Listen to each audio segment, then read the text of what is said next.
Did you know that the famous mischievous smile of Dennis the Menace was actually just a survival reflex? Behind the lens, Jay North was not an actor. He was a hostage of his own aunt, Marie Hale. She controlled him with vicious pinches on his flesh hidden by his clothes, forcing a terrified child to beam at the camera to avoid further punishment. The audience laughed, unaware at the physical pain skillfully concealed beneath a child's overalls. The consequence was that Jay grew up with a shattered psyche, robbed of his earnings, and so traumatized that he never dared to watch the show that made him famous. From a captive child star, he chose to become a prison guard as an adult, an unconscious attempt to regain control of his life after years of abuse. Don't let Dennis's smile fool you. It was the most painful performance in television history. The late 1950s and early 1960s were a time of deep contradiction in America, masking profound fear behind a facade of suburban prosperity. While the economy boomed, the terrifying threat of the Cold War and nuclear annihilation created a constant anxiety in daily life. School children practiced bomb drills, and adults feared their world could end in a flash, fueling a desperate need for safety. In this climate of dread, television became a vital escape for the public, who rejected gritty realism in favor of comforting, idealized worlds. Dennis the Menace emerged as the perfect solution, featuring a mischievous but good-hearted boy who symbolized a safe future. Studios needed more than just an actor. They needed a symbol of innocence to distract the nation from its fears. However, Jay North's actual life was the complete opposite of the happy, stable home he portrayed on screen. His father had abandoned the family, and his mother was too passive to manage their household alone, allowing his aunt, Marie Hale, to take absolute control. Hale did not treat Jay like a child. She saw him as a business opportunity and aggressively pushed him into acting to secure the family's finances. She began to groom him. This was not the nurturing guidance of a mentor, but the rigorous, cold training of a show animal. She pushed Dorothy into the shadows, effectively demoting the biological mother to the role of a bystander in her own son's life. Hale appointed herself as Jay's legal guardian for professional matters, a legal maneuver that gave her signatory power over his future contracts. The dynamic she established was one of terrifying dependency. She understood that to control a human being, you must control their perception of survival. She began to feed a poisonous narrative into the mind of the 6-year-old boy. She told him that the family was on the brink of destitution. She painted a picture of a world where starvation was just around the corner, and the only thing standing between his mother and the street was Jay's ability to perform. "If you don't get this job," she would whisper, her voice tight with manufactured urgency, "we won't have a house. Your mother won't eat." Most 6-year-olds worry about tying their shoes or learning the alphabet. Jay North was worrying about the mortgage. He was worrying about his mother's survival. Marie Hale had successfully weaponized his love for his mother, turning every audition into a life-or-death scenario. The anxiety was the fuel she used to make him run. In 1958, the search for the television Dennis began. It was a nationwide manhunt. Screen Gems launched a publicity campaign that rivaled the search for Scarlett O'Hara. They didn't just want an actor, they wanted the definitive boy. Open casting calls were held across the country. Thousands of children, dragged by ambitious mothers and agents, flooded the studios. It was a sea of striped shirts, cowlicks, and slingshots. The air in the waiting rooms was thick with the smell of hair gel and desperation. Jay North was just one of hundreds of boys herded into the casting offices in Los Angeles. But Jay had something the other boys didn't. He had Marie Hale breathing down his neck, and he had the terror of poverty screaming in his subconscious. The audition process was brutal. The producers, led by creator Hank Ketchum, were looking for a specific quality. They didn't want a polished, theatrical child actor who recited Shakespeare. They wanted raw energy. They wanted a boy who looked like he could accidentally destroy a lawnmower and feel genuinely bad about it. Jay's initial readings were solid, but it was the final callback that sealed his fate. The story of that audition has become Hollywood lore, often retold as a cute anecdote, but in retrospect, it reveals the intense pressure Jay was under. The producers had narrowed the field down to a handful of boys. They were interviewing them, trying to gauge their personalities. The atmosphere was stifling. The adults were dissecting the children with their eyes, looking for flaws. When it was Jay's turn, the pressure cooker inside him exploded. He didn't just read the lines, he embodied the frantic, high-strung energy that would become his trademark. But it wasn't acting. It was a release of nervous tension. Legend has it that at the end of the audition, when asked a question, Jay didn't give a polite, rehearsed answer. Instead, the stress manifested as a burst of pure, unadulterated Dennis behavior. He was vibrant, loud, and impossible to ignore. Hank Ketchum, observing the boy, reportedly saw the spark he had been drawing on paper for years. He saw a boy who couldn't sit still, a boy who vibrated with potential kinetic energy. That's him, Ketchum decided. That's Dennis. On that day, Jay North won the role. The studio executives popped champagne. Marie Hale smiled, seeing the dollar signs materialize before her eyes. Dorothy North breathed a sigh of relief, thinking their troubles were over. But for Jay, the victory was the closing of the trap. He had secured the job that would save his family, but the price was his autonomy. He was no longer just a boy. He was now a property of Columbia Pictures and the prisoner of Marie Hale. The contract was signed, the die was cast, and the golden cage was locked. With the contract signed, the trap was officially sprung.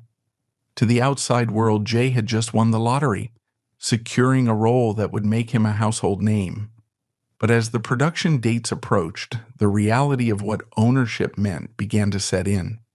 He had been cast as a symbol of boundless energy, but energy is a finite resource, especially in a 7-year-old. The studio needed a machine that could perform on demand, and Marie Hale was determined to turn her nephew into exactly that. As Jay stepped onto the soundstage for the first time, he wasn't just walking into a job, he was walking into a high-pressure containment unit where his aunt's ambition would collide violently with his physical limitations. The year was 1959. The ink on the contracts was dry and the soundstage at Columbia Studios was prime for production. To the outside world, this was the beginning of a television phenomenon. But for 7-year-old Jay North, passing through the heavy security gates of the studio lot wasn't an entrance into stardom. It was the commencement of a sentence. He was stepping into a world of artificial light and genuine darkness. The set of Dennis the Menace was a marvel of Hollywood craftsmanship, a perfect scale replica of suburban bliss. There was the Mitchell living room with its cozy fireplace and mid-century furniture. There was the kitchen, always stocked with props that looked like cookies and milk. It was a physical manifestation of the American dream. Yet within this constructed paradise, a system of control was being erected that rivaled the most draconian institutions. To understand the physical toll inflicted on Jay North, one must first grasp the sheer industrial brutality of 1960s television production. Modern labor laws for child actors are strict, mandating short hours, frequent breaks, and on-set schooling. In 1959, those protections were embryonic, theoretical, and easily circumvented. The production schedule for Dennis the Menace was not designed for a human being, let alone a second grader. A standard season consisted of up to 38 episodes. Today, a network sitcom might produce 22, a streaming series, perhaps 10. Producing 38 episodes meant that the cameras had to turn relentlessly. The show was a factory, and the product was laughter. For the adult actors, Herbert Anderson, who played the patient father Henry Mitchell, and Gloria Henry, the loving mother Alice, the work was exhausting but manageable. They were professionals who could compartmentalize the stress. For Jay, who was in nearly every scene, the workload was crushing. His day often began before dawn. He was roused from sleep, not by a mother's gentle nudge, but by the sharp, commanding voice of Marie Hale. There was no time for the groggy transition of waking up. He was marched into a car and driven to the studio, fed a quick breakfast, and then thrust into the makeup chair. The lights on a 1959 television set were not the cool LEDs of the 21st century. They were massive tungsten-burning incandescents that generated intense, suffocating heat. Under their glare, the temperature could rise well above 90 degrees. Jay had to stand under these lights for hours, wearing the trademark striped shirt and overalls, repeating lines, hitting marks, and maintaining a manic level of cheerfulness. He was a child. Biology dictated that he would get tired. His attention span would drift. He would want to sit down, close his eyes, or simply stop smiling. But in the economics of Screen Gems, a tired child was a liability. Every minute of downtime cost the studio money. The entire production, the crew, the equipment, the rental of the stage relied on the engine of this small boy. If he stopped, the factory stopped. The studio executives didn't explicitly order the abuse of a child.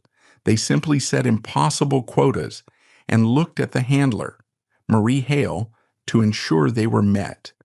They created the demand. She supplied the coercion. Marie Hale faced a logistical problem. She needed to extract a high-energy performance from an exhausted child, but she could not use traditional corporal punishment. A slap to the face would leave a red mark that the high-definition film stock would magnify. A belt would leave welts that might be seen during a costume change. She needed a method that was invisible to the lens but devastating to the psyche. She developed a technique of clean torture that was chilling in its precision. She mapped out the geography of Jay's body, identifying the zones of high sensitivity that were always covered by clothing. She targeted the soft, tender flesh under the upper arm, the inner thigh, and the delicate skin of the lower back just above the belt line. The cycle became a ritual. When the director yelled "cut" because Jay had missed a line or his energy had flagged, the atmosphere on set would stiffen. The crew would look down at their shoes. They knew what was coming. Marie Hale wouldn't scream. She wouldn't make a scene. She would walk onto the set with the terrifying calmness of an executioner, take Jay by the hand, and lead him to the dressing room. "We need to go over the lines," she might say, loud enough for the producers to hear. Once the heavy soundproof door clicked shut, the facade dropped. There was no discussion of the script. She would grab the soft flesh of his underarm or thigh and twist. She used her manicured fingernails to dig in, pinching with a vicious, focused intensity. This was not a spanking. It was biological hacking. The sharp, sudden spike of pain triggered an immediate physiological response. Jay's adrenal glands would dump cortisol and adrenaline into his bloodstream. His heart rate would skyrocket. His pupils would dilate. His lethargy would vanish, replaced by the hyper-arousal of the fight-or-flight response. He would cry, begging her to stop. She would hold the pinch until he promised to get the scene right. Then, she would wipe his tears, fix his hair, and march him back out. "He's ready," she would tell the director. And he was. When the director called action, Jay North exploded with energy. He ran faster, shouted louder, and smiled wider than any normal child. The audience at home, watching him torment Mr. Wilson, laughed at his antics. They thought they were watching a boy filled with the joy of life. In reality, they were watching a boy in a state of chemically induced panic. That wide-eyed look. It wasn't mischief. It was terror. Jay learned a Pavlovian lesson. If I smile big enough, if I speak loud enough, the pain stops. If I let my mask slip, the dressing room waits. Pain was only one tool in Hale's arsenal. To maintain total dominance over Jay's mind, she had to ensure he never realized that his life was abnormal. She had to prevent him from comparing notes with reality. She employed the tactic used by cult leaders and totalitarian regimes throughout history: isolation. The set of Dennis the Menace was populated by other children. Jeannie Russell played the bossy Margaret Wade. Gil Smith played Jay's sidekick, Joey. These were normal kids. Between takes, they did what children do. They played tag. They swapped comic books. They whispered jokes. They complained about homework. Jay North was strictly forbidden from joining this fraternity. Marie Hale viewed the other children not as colleagues, but as contamination risks. If Jay played with Gil Smith, he might learn that Gil's aunt didn't pinch him until he bled. If he talked to Jeannie Russell, he might discover that other children were allowed to sleep in on Saturdays. He might realize that love was not supposed to hurt. So, a cruel apartheid was enforced on the set. When the camera stopped rolling, the other children would run off to play. Jay was forced to sit in a folding chair by his aunt's side. He was made to study the next day's script or simply stare at the wall. He was a prisoner in a glass box, watching his own childhood happen to other people, just out of reach. Jeannie Russell would later recall the strangeness of it, how Jay was always kept apart, how he seemed to carry a weight that none of them understood. They saw the sadness in his eyes, but they were children themselves. They lacked the vocabulary to articulate the abuse they were witnessing. This isolation extended beyond the studio gates.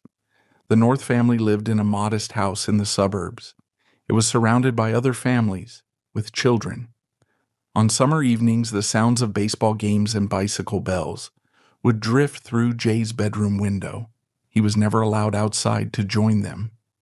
While the neighborhood kids played, Jay was locked in his room, memorizing 40 pages of dialogue. Marie Hale told him he was special, that he couldn't mix with ordinary children because he was a star. It was a golden cage.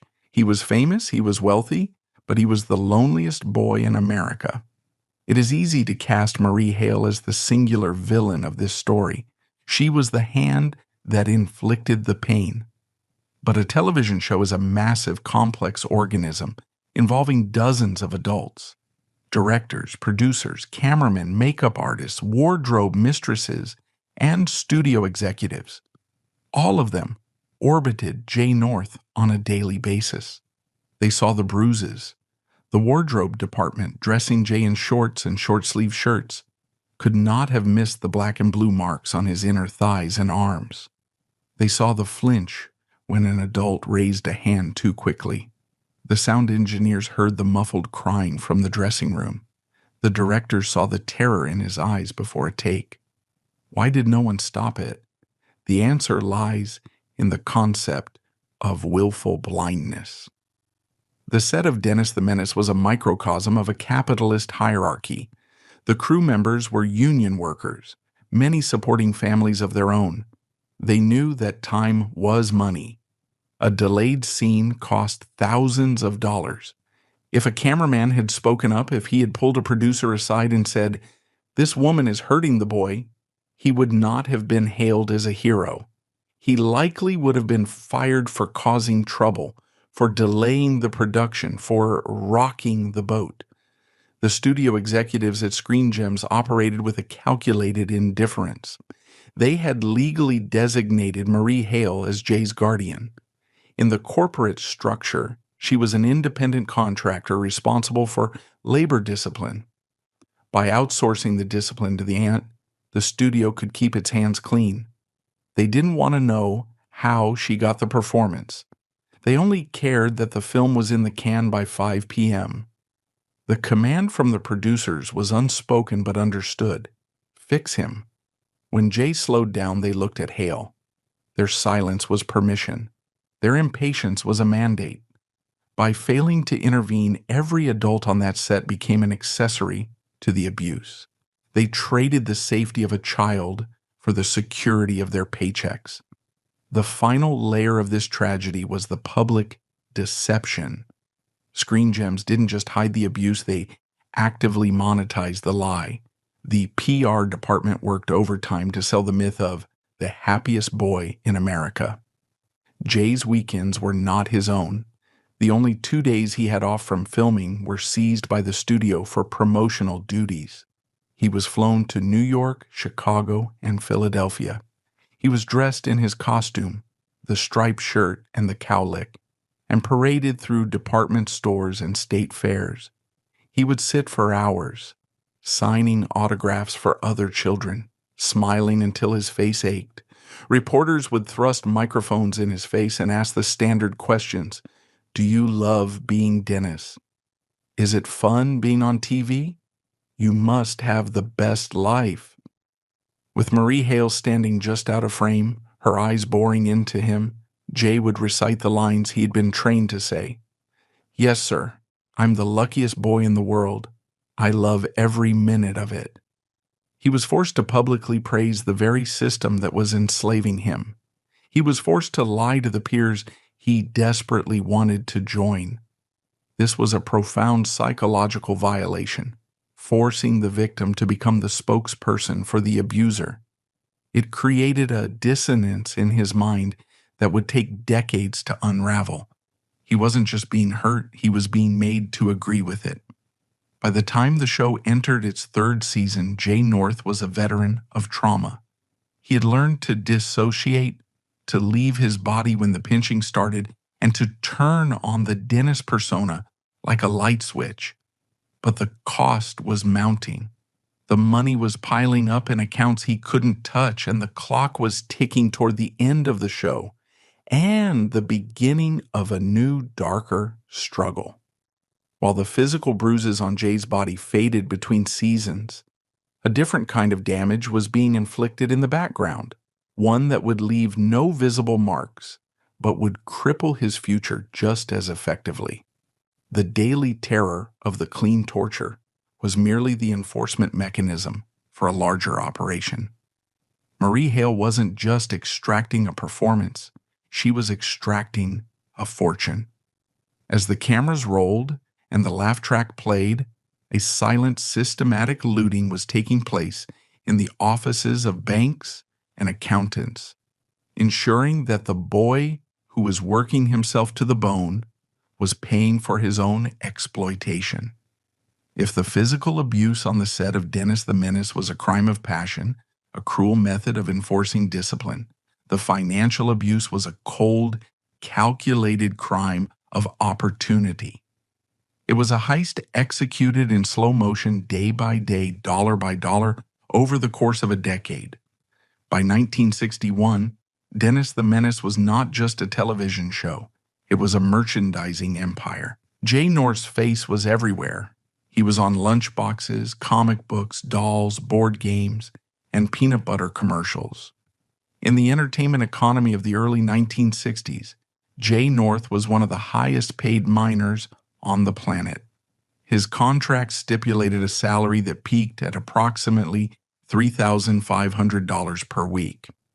To understand the magnitude of this sum, one must adjust for inflation. In 2025 currency, that is roughly $35,000 per week. Over the course of 4 years, combined with residual payments, appearance fees, and merchandising royalties, the Dennis enterprise generated millions of dollars. Jay North was not merely a child.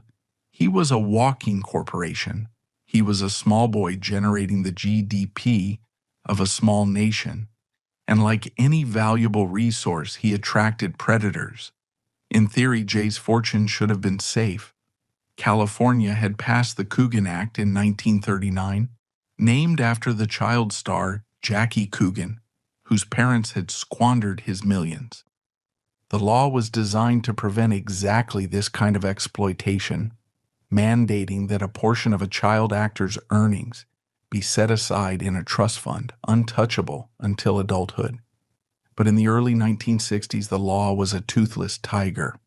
It lacked enforcement mechanisms and was riddled with loopholes large enough to drive a luxury sedan through. The most glaring flaw was the definition of net earnings. The law allowed guardians to deduct expenses related to the child's career before depositing anything into the trust. Marie Hale, with the cunning of a forensic accountant, exploited this loophole to its absolute limit. As Jay's legal guardian and manager, she had total signatory power over his accounts. She defined business expenses with a breadth that was nothing short of fraudulent. She argued that to maintain Jay's image as a star, the family needed to live like royalty. A large, expensive home with a swimming pool? That was necessary for the star's image. First-class travel to Europe? That was cultural research. Fur coats, jewelry, and expensive cars? These were the trappings required for a manager to negotiate with studio heads. While Jay was sweating under the hot lights, working 12-hour days and fearing the next pinch, his aunt was burning through his capital. She treated his earnings as a personal lottery win. She didn't just skim off the top, she drained the reservoir. Worse, she was a disastrous investor. Emboldened by the influx of easy cash, Hale gambled on speculative ventures, real estate deals that went sour, stocks that plummeted. She played the market with the reckless abandon of someone playing with house money. But it wasn't the house's money. It was the sweat and tears of her nephew. The gravy train came to a screeching halt in the spring of 1963. The cancellation of Dennis the Menace was abrupt. The show was still popular, but Jay was 11 going on 12. The biological clock was the one enemy Marie Hale could not defeat. Jay was growing up. His voice was beginning to crack. The baby fat was melting away, revealing the angular features of a young man. The cute factor that the show relied on was evaporating. Screen Gems, seeing the inevitable onset of puberty, decided to cut their losses. They canceled the show.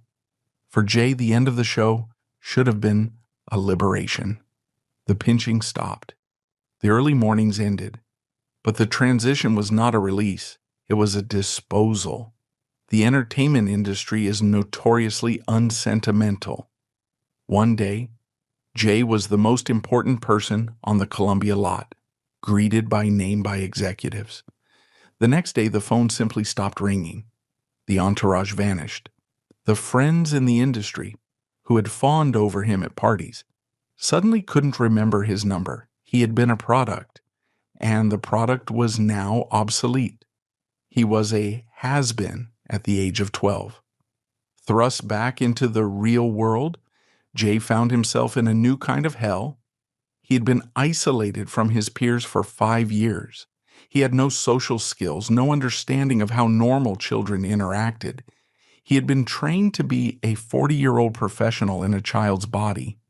Marie Hale, refusing to accept that the ride was over, enrolled him in a series of schools, including a military academy, hoping to toughen him up for a comeback. It was a disaster. To his classmates, Jay was not a celebrity to be admired. He was a target. High school's a cruel ecosystem, and Jay walked in with a neon sign on his back. He was Dennis. The bullying was relentless. He was mocked for his height, for his voice, for the character he had played. Upperclassmen would corner him in the locker room. "Hey, Dennis," they would sneer. "Where's Mr. Wilson? Where's your slingshot?" They didn't see a person. They saw a caricature. Jay began to despise the character that had made him famous. Dennis the Menace became a ghost that haunted him. He couldn't walk down the street without someone shouting the name. He couldn't turn on a television without seeing his own younger face mocking him from reruns. He developed a visceral physical reaction to his own image. If he saw the show, he would have flashbacks to the dressing room, the smell of the makeup, the sting of his aunt's fingernails. To the world, the show was a warm memory of childhood. To Jay, it was a documentary of his torture. Through the misery of his teen years, Jay clung to one life raft: the money. He knew he was rich. He had been told all his life that he was earning a fortune. He endured the bullying and the depression with the stoic resolve of someone who knows they have an exit strategy. He planned to turn 18, access his trust fund, and disappear. He would go to college, perhaps buy a quiet house far away from Hollywood, and pay for the therapy he desperately needed. The money was his light at the end of the tunnel. It was the compensation for the stolen childhood.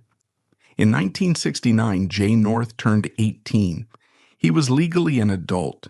He was free from Marie Hale's legal guardianship. He went to the bank to claim his life. The details of this moment are seared into the history of Hollywood tragedy. One can imagine the young man, nervous but hopeful, sitting across from a bank manager. He expected to find hundreds of thousands of dollars, a sum that, with interest, should have set him up for life.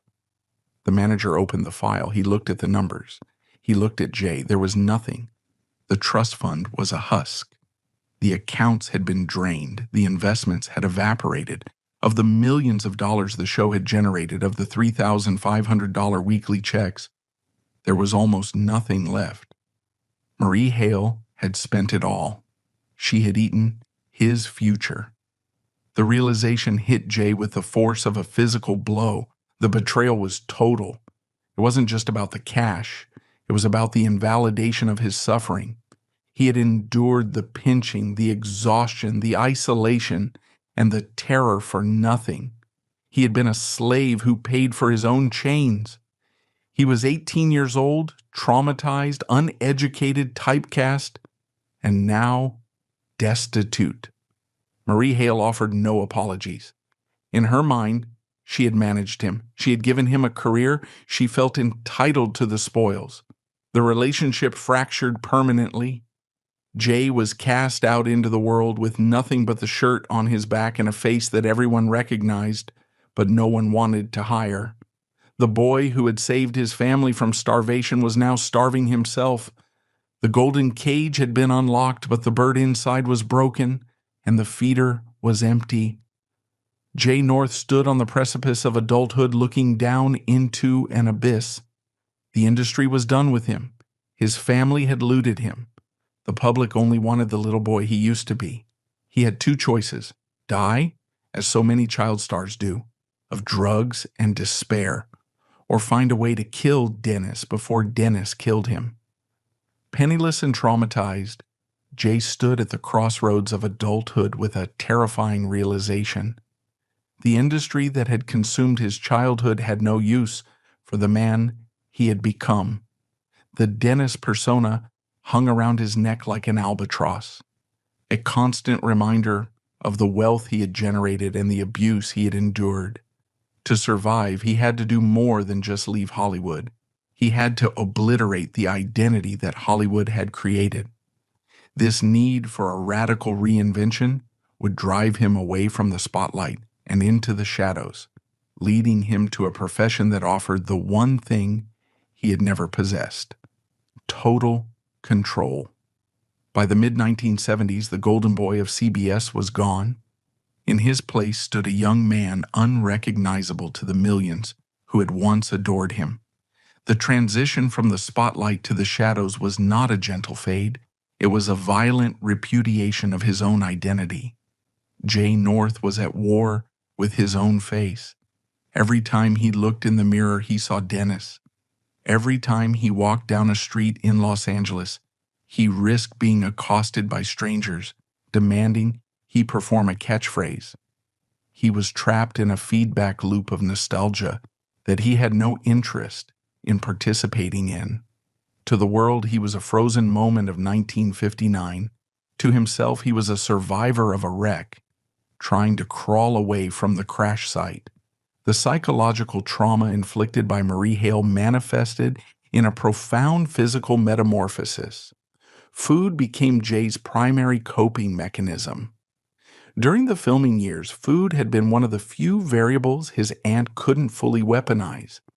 Now, as a free but broken adult, it became his sedative. But his weight gain was driven by something deeper than comfort eating. Psychologists often observe that survivors of childhood sexual or physical abuse will sometimes alter their bodies to make themselves undesirable or unrecognizable. Jay North began to build a fortress of flesh. He ballooned in weight, going from the wiry, energetic frame of his youth to a man weighing over 200 pounds. This was a subconscious strategy of camouflage. If he was heavy, if his face was round and his jawline buried, he didn't look like the boy on the lunchbox anymore. The weight was a shield. It was a way of physically destroying the Dennis image. He was graffitiing over the masterpiece that Screen Gems had created. When people looked at him, he didn't want them to see the cute rascal. He wanted them to see a stranger. He was hiding, in plain sight, using his own body as a disguise. In 1977, seeking an escape from the aimlessness of Hollywood, Jay North made a pivot that surprised many. He enlisted in the United States Navy. On the surface, this seemed like a strange choice for a man who had just escaped a controlling authoritarian regime. Why trade one uniform for another? Why trade the shouting of a director for the shouting of a drill instructor? The answer lay in the nature of the discipline. The structure of the military was rigid, yes, but it was fair. It was codified. In the Navy, the rules were written in a handbook. If you made your bunk correctly, you were praised. If you completed your task, you were rewarded. This was the antithesis of the chaotic, arbitrary cruelty of Marie Hale. Her punishments had been unpredictable, based on her mood or the nebulous needs of a filming schedule. The Navy offered something Jay had never had: cause and effect that made sense. It offered a hierarchy where your worth was determined by your actions, not your cuteness. He served honorably, finding a brief respite in the anonymity of the service. For the first time, he was just Seaman North, not a star. But the military was a temporary fix. Upon his discharge, the real world waited, and he still lacked a purpose. In the early 1980s, Jay North made the decision that would define the second half of his life. He left California, the geographic epicenter of his trauma, and moved to Florida. He sought a profession that was the farthest possible psychological distance from the entertainment industry. He became a correctional officer. For over 20 years, the boy who had been America's sweetheart worked in the Florida prison system, guarding murderers, rapists, and thieves. To the casual observer, this career change seemed inexplicable. How does Dennis the Menace end up working in a maximum security prison? But when viewed through the lens of his childhood trauma, the choice was not random. It was inevitable. It was a masterstroke of subconscious reclamation. For his entire childhood, Jay North had been the prisoner. He had been locked in dressing rooms, watched constantly by cameras and guardians, forced to perform on command, and denied agency over his own body. By becoming a guard, Jay flipped the script. He walked into a prison, but this time he was the one holding the keys. He was the one wearing the uniform of authority.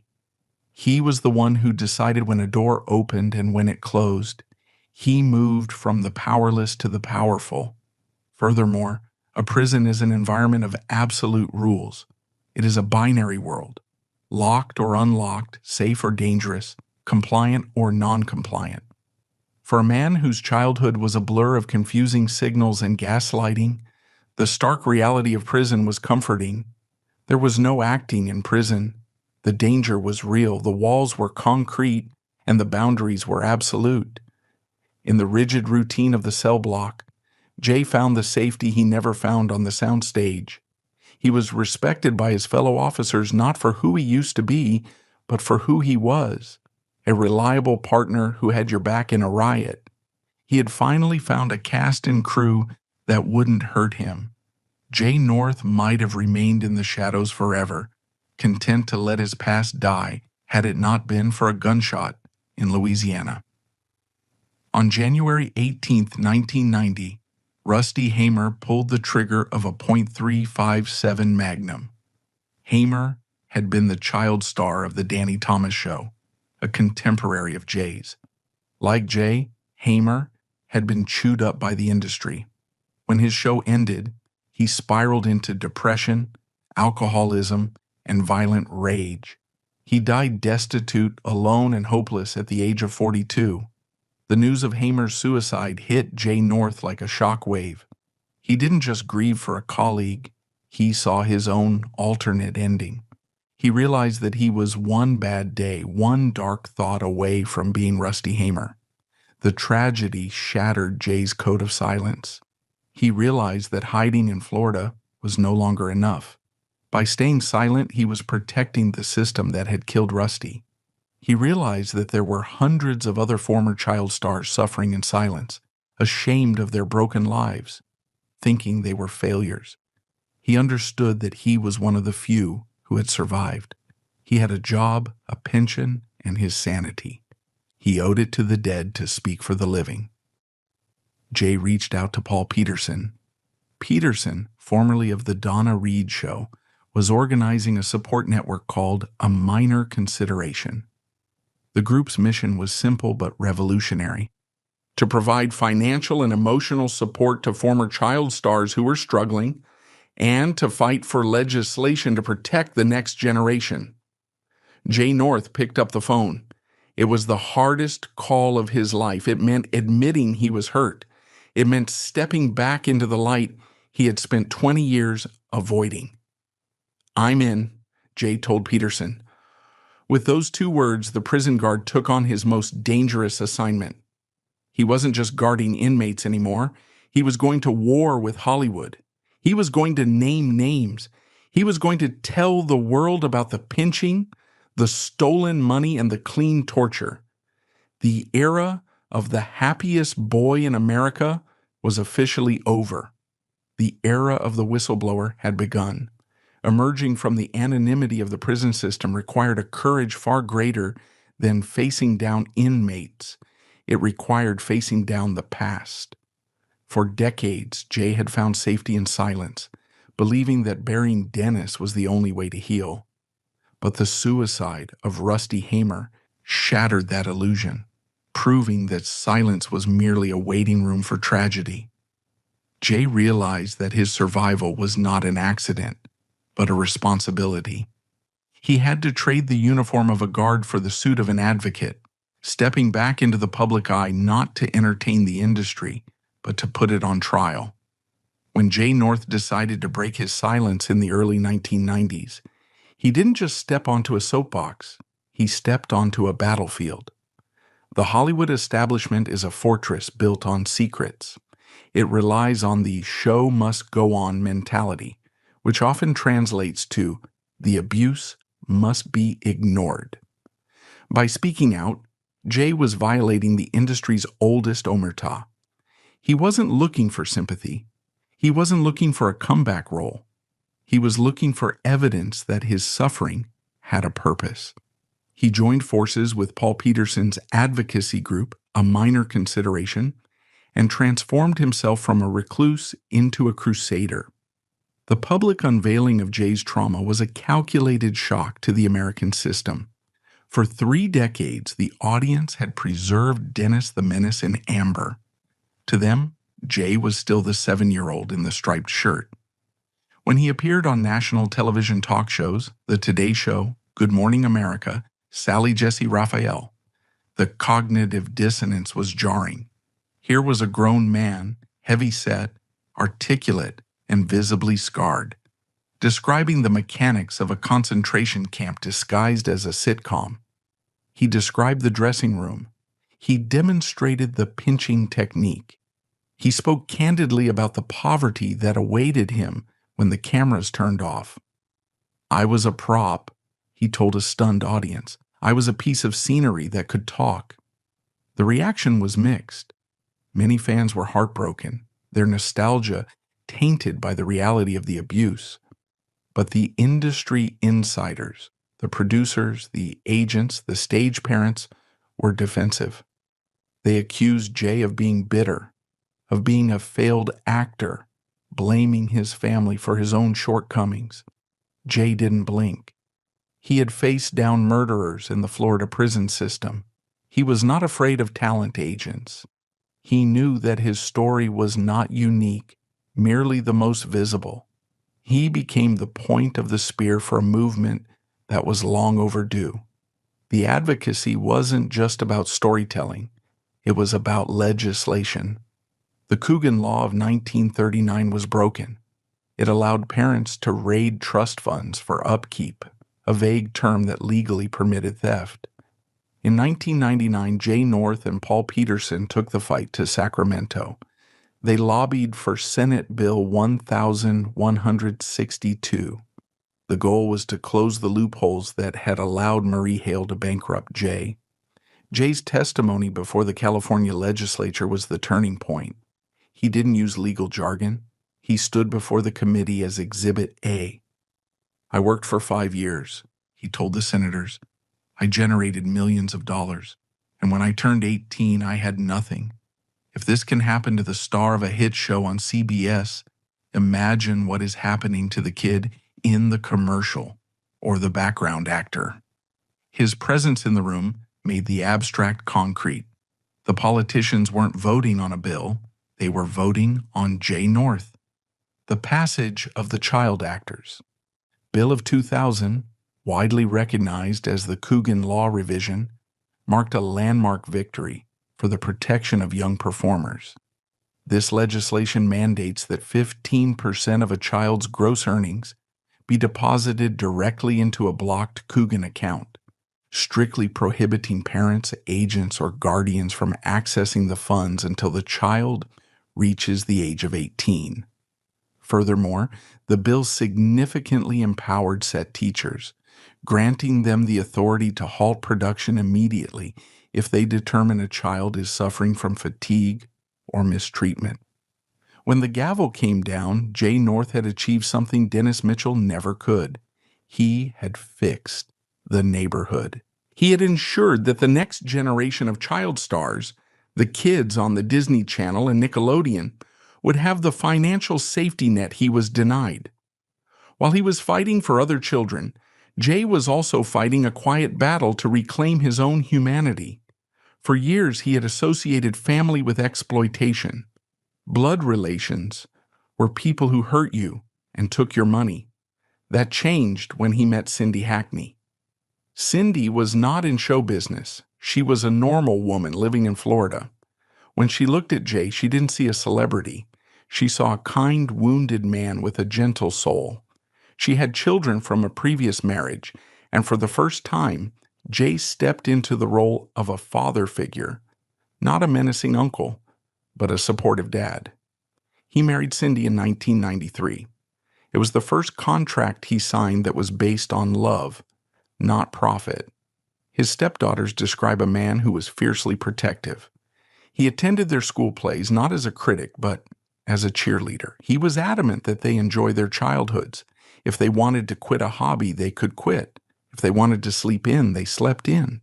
He gave them the freedom he never had. In the quiet domesticity of Lake Butler, Florida, the ghost of Marie Hale finally began to fade. Jay North stopped running. He stopped hiding. He found joy in the simple, unscripted moments of life. A barbecue in the backyard, a fishing trip, a quiet evening with his wife.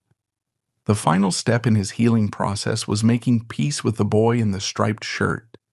For decades, Jay had hated Dennis. He hated the character for ruining his life. But as he grew older, and as he saw the impact of his advocacy, his perspective shifted. He realized that Dennis wasn't the enemy. Dennis was the victim too. Jay began to attend autograph shows again, but this time on his own terms. He wasn't dragged there by an aunt. He went because he wanted to meet the people who loved the show. He looked into the eyes of fans, men and women who were now in their 50s and 60s, and saw genuine love. They told him how his show had been a comfort to them when they were scared children. They told him that Dennis made them laugh when their own parents were fighting. Jay realized that his performance, extracted through torture, had nevertheless created something beautiful for the world. He had transmuted his pain into the world's joy. "I'm proud of him," Jay said in a late interview, referring to his younger self. "He was a tough little kid. He survived." It was a profound integration. The prison guard and the child star merged into one complete man. He was no longer Jay North or Dennis the Menace. He was Jay North, the man who survived Dennis the Menace. But time, the one thing he had fought so hard to reclaim, was running out. The body that had endured so much stress, the system that had been spiked with adrenaline and cortisol for so many years, was beginning to fail. Jay had successfully rewritten the laws of California and reclaimed his own peace of mind. But there was one ledger he could not balance. Trauma is not just a psychological event, it is a physiological debt. The years of hyperarousal, the floods of cortisol, and the metabolic armor he had built to hide from the world had taken a silent, cumulative toll. He had won the intellectual and legal battles, but as he entered his 70s, he found himself facing a final adversary that no legislation could regulate: the biological consequences of a stolen childhood. By the early 2000s, Jay North had achieved the one thing Hollywood had consistently denied him: a quiet, private dignity. Retired from the prison system and living in Lake Butler, Florida, he had settled into the role of a grandfather and husband. The frantic energy of Dennis Mitchell had been replaced by the slow, deliberate pace of a man who'd survived a long war. But trauma is not merely a memory. It is cellular. Medical researchers have long established the link between adverse childhood experiences and chronic illness later in life. A child whose nervous system is flooded with stress hormones, cortisol, and adrenaline for years on end often pays the price decades later. The body, having been in fight or flight mode for its entire developmental phase, eventually begins to erode from the inside. Jay North's body had been a battleground since 1959. The weight gain he used as armor in his 30s had taken its toll on his heart and joints. The anxiety that had been drilled into him by Marie Hale had settled into a quiet, lifelong hypertension. He had escaped the studio, but he could not escape the biology of his own history. In late 2023, Jay began to feel unwell. He was a man accustomed to discomfort. He had endured the physical pain of abuse and the rigorous demands of corrections work, so he initially dismissed the symptoms. He was tough. He was a survivor. He didn't complain. By the time he sought medical attention, the enemy was already entrenched. The diagnosis was colorectal cancer. It was aggressive and advanced. For a man who had spent his life fighting for control, wrestling it back from his aunt, from the studio, and from the inmates he guarded, this was a devastating blow. Cancer is the ultimate loss of control. It is an invasion that cannot be negotiated with or locked in a cell. Jay faced the diagnosis with the same stoic realism that had defined his adult life. He didn't seek pity. He didn't alert the tabloids. He kept the circle small: his wife Cindy, his stepdaughters, and his lifelong ally in the trenches, Paul Peterson. "I've handled worse," he reportedly told a friend. "I survived Hollywood. I can handle this." The treatment was grueling. Chemotherapy and radiation are punishing for a young man. For a man in his 70s with underlying health issues, they are a crucible. Yet the nurses and doctors who treated him in Florida noted a peculiar resilience in their famous patient. He was a model patient. He followed the rules. He was polite to the staff, never demanding special treatment, never playing the "do you know who I am" card. In the sterile oncology wards, he wasn't a former star. He was just a man trying to stay alive for his family. However, as 2024 bled into 2025, it became clear that the battle was being lost. The cancer had metastasized. The dentist's vitality, that boundless nuclear energy that had powered a network, was finally fading. In his final months, Jay became reflective. He spent long hours sitting on his porch watching the Florida rain. He spoke less of the pain of the past and more of the peace of the present. He had made his reconciliation with the world. He knew that because of his testimony in Sacramento, there were children on sets in Los Angeles right now who were taking breaks, drinking water, and keeping their money. He had won the war, even if he was losing the final battle. The end came on a Tuesday. It was a humid, quiet spring day in Lake Butler. Jay North passed away on April 6th, 2025. He was 73 years old. He did not die surrounded by cameras. There was no laugh track. There was no director yelling, "Cut." He died in his own bed, holding the hand of his wife, surrounded by the people who loved him not for what he could do for them, but for who he was. The news of his death traveled slowly at first. It started as a whisper in the industry circles, a text message chain among the surviving Mouseketeers and sitcom kids. Then, the Associated Press confirmed it. When the obituary hit the internet, the reaction was a massive digital wave of nostalgia. Dennis the Menace dead at 73. The headline flashed across CNN, Fox News, and the BBC. Social media was instantly flooded with clips. There was the clip of Dennis putting a frog in Mr. Wilson's bed, the clip of Dennis trying to bake a cake. The black and white images of a grinning boy in a striped shirt proliferated across millions of screens. But beneath the outpouring of public grief, there was a disconnect. The world was mourning a character who had ceased to exist in 1963. They were mourning a fiction. They were crying for the happiest boy in America. Very few knew they were actually mourning a correctional officer, a whistleblower, and a survivor of torture. In the aftermath of his passing, historians realized that Jay North was the patient zero of the modern child actor industrial complex. He was the crash test dummy whose suffering built the safety net. Every time a child star on a Disney set today is allowed to sleep or keep their earnings, they are walking on a path Jay North cleared with a machete. Through this lens, the title Dennis the Menace takes on a dark, retroactive irony. The menace was never the boy.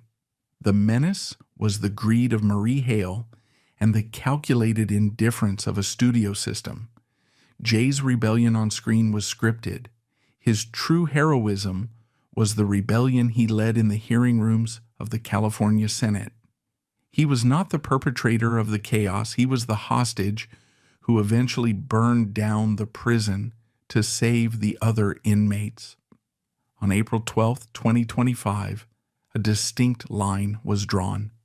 In a quiet funeral home in northern Florida, a small group of mourners said goodbye to the man Jay. The room smelled of rain and lilies. There were no cameras, no producers, and the man in the casket was finally freed from the biological imperative to smile. Yet, at that exact moment on screens from Tokyo to London, the world was mourning the myth.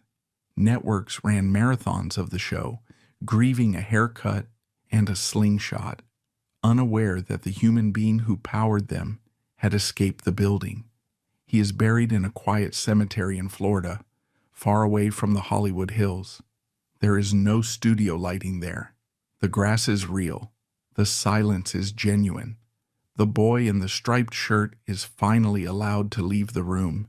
He's allowed to grow up, to grow old, and to rest. The silence that follows the credits is not an emptiness, it is a triumph.